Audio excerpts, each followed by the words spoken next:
Matahari telah terbit dan ini berarti hari baru. Tetapi aku tak bisa tidur setelah aku melihat manusia membunuh manusia yang lain. Bersaksilah wahai langit bahwa aku tidak akan diam atas pembunuhan pamanku. Dan aku tidak akan membiarkan penjahat itu lolos dari tindakannya. Demi Tuhan Musa dan Harun, aku akan membalas dendam pada seluruh suku ini.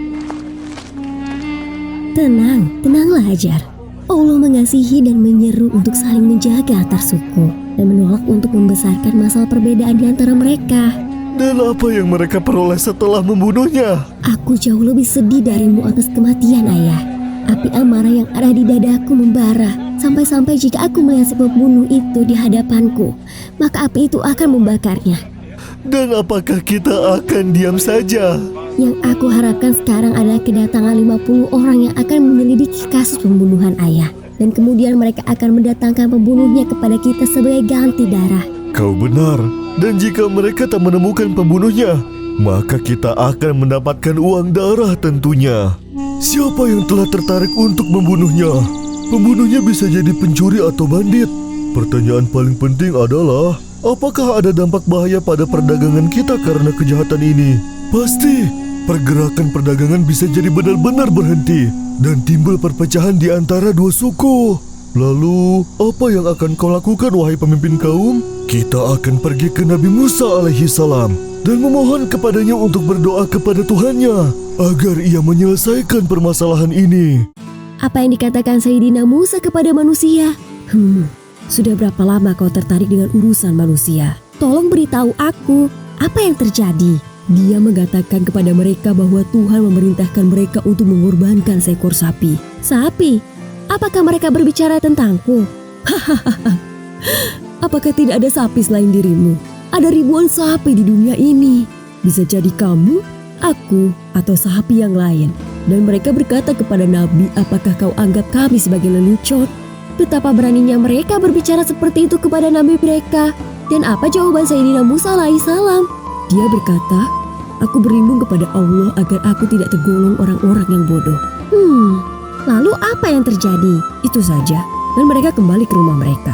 Bagaimana mungkin Allah memerintahkan sesuatu kemudian mereka menganggapnya sebagai lelucon dan kemudian kembali ke rumah mereka seolah tidak terjadi apa-apa. وَإِذْ قَالَ مُوسَى لِقَوْمِهِ إِنَّ اللَّهَ يَأْمُرُكُمْ أَن تَذْبَحُوا بَقَرَةً قَالُوا أَتَتَّخِذُنَا هُزُوًا قَالَ أَعُوذُ بِاللَّهِ أَنْ أَكُونَ مِنَ الْجَاهِلِينَ قالوا ادع لنا ربك يبين لنا ما هي قال إنه يقول إنها بقرة لا فارض ولا بكر عوان بين ذلك فافعلوا ما تؤمرون. Apa yang harus kita lakukan? Orang-orang dari Bani Israel akan datang menyerang kita dan itu akan menjadi perang yang sangat mengerikan.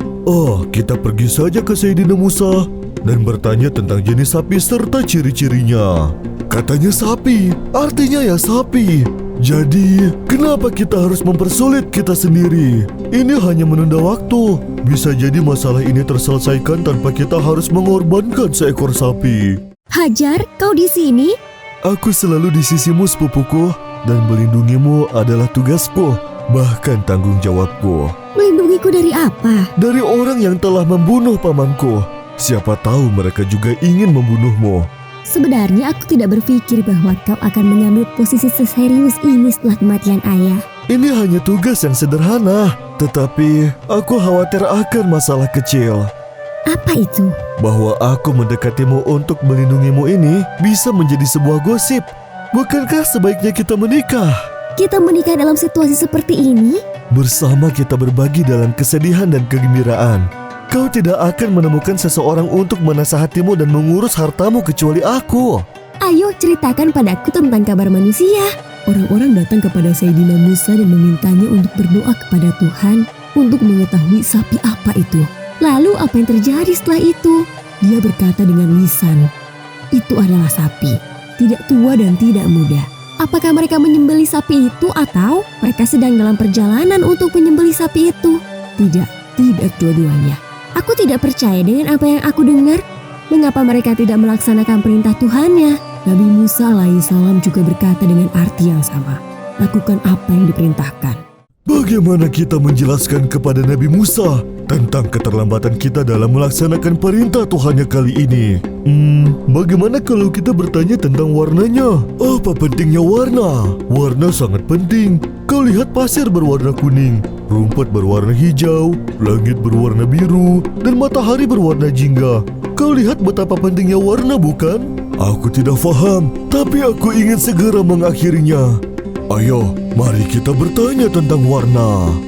قالوا ادع لنا ربك يبين لنا ما لونها قال إنه يقول إنها بقرة صفراء فاقع لونها تسر الناظرين قالوا ادع لنا ربك يبين لنا ما هي إن البقرة شابه علينا وإنا إن شاء الله لمهتدون قال إنه يقول إنها بقرة لا ذلول تثير الأرض ولا تسقي الحرث مسلمة لا شية فيها قالوا الآن جئت بالحق فذبحوها وما كادوا يفعلون.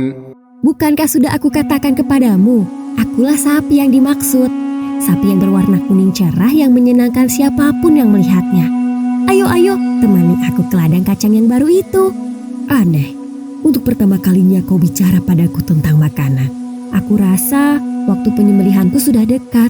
Aku ingin pemuda baik itu mendapatkan emas banyak mungkin. Aku tidak akan pergi denganmu kali ini. Apa yang akan aku katakan kepada Nabi Musa? Aku akan memintanya untuk berdoa untuk kita. Tuhanku, tunjukkan kepadaku sapi apa itu. Kita sudah mengatakan ini sebelumnya. Carilah sesuatu yang baru. Kita akan memberitahunya dan menambahkan bahwa sapi itu belum jelas bagi kami. Takutlah pada kejahatan orang baik jika dia marah. Kita akan berkata kepada Nabi Musa bahwa jika Allah menghendaki, niscaya kami mendapat petunjuk. Semua deskripsi yang disebutkan mengarah kepadamu. Tidak ada sapi kuning yang tidak memiliki cacat. Parubaya tidak bekerja dan tidak membajak tanah kecuali engkau. Mengapa kau menghentikan timbangannya? Tunggulah sampai sapi itu selesai minum.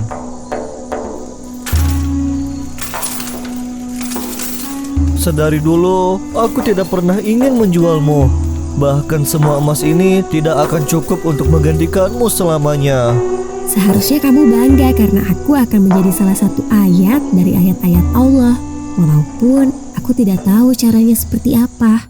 Apa yang terjadi? Ini adalah pelanggaran terhadap kesucian kematian. Kami telah membayarnya dengan banyak uang kepada anak yatim pemilik sapi itu. Lantas apa yang akan terjadi? Kita lihat dan tunggu. Dan Sayyidina Musa alaihi salam pun memerintahkan untuk menyembelih sapi itu. Lalu ia berkata kepada kaumnya, "Pukul orang mati itu dengan bagian dari sapi tersebut, maka dia akan hidup dan berkata kepada kalian, 'Keponakanku telah membunuhku. Dia adalah pembunuhku. Maka balaskanlah dendamku padanya. Setan telah menipuku dan Tuhan telah mengirimkan ayatnya untuk menyorot perbuatanku. Celakalah aku di dunia dan akhirat.'"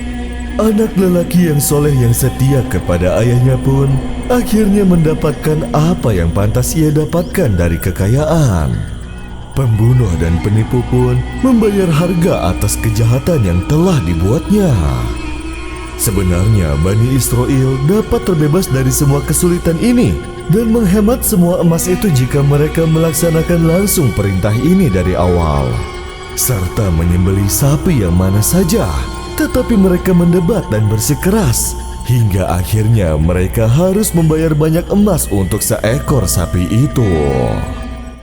وَإِذْ قَتَلْتُمْ نَفْسًا فَادَّارَأْتُمْ فِيهَا وَاللَّهُ مُخْرِجٌ مَا كُنْتُمْ تَكْتُمُونَ فَقُلْنَا اضْرِبُوهُ بِبَعْضِهَا كذلك يحيي الله الموتى ويريكم آياته لعلكم تعقلون ثم قست قلوبكم من بعد ذلك فهي كالحجارة أو أشد قسوة وإن من الحجارة لما يتفجر منه الأنهار وإن منها لما يشقق فيخرج منه الماء وإن منها لما يهبط من خشية الله وما الله بغافل عما تعملون